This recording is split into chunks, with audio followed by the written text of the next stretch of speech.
Tinapusan ng Iglesia ni Cristo ang kanilang protesta kontra katiwalian na dapat sanay hanggang ngayong araw. Git ng kanilang tagapagsalita, nakamit na nila ang layunin na maipaabot ang kanilang panawagan. Sa kabila niyan, ilang miyembro ng INC ang nagpalipas ng gabi sa Quirino Grandstand. May unang balita si Jomer Apresto.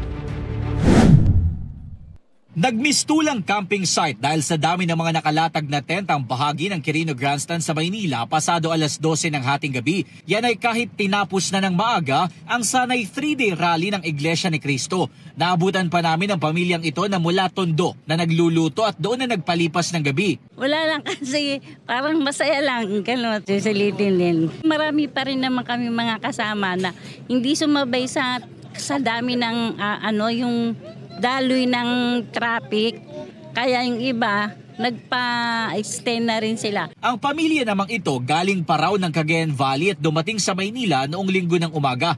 Hinihintay na lang daw nila ang sundo nila para makauwi na, lalo at matagal rin ang kanilang biyahe. Depende po sa traffic. Kung walang traffic po, nasa 14 to 15 hours po. Super worth it po yung pagbiyahe namin papunta dito. Ayon sa tagapagsalita ng Iglesia ni Cristo na si Edwin Zabala, hindi na nila kailangan ng 3 araw na rally dahil nakamit na raw nila ang kanilang layunin na maipaabot ang panawagan para sa justice, accountability, transparency and peace.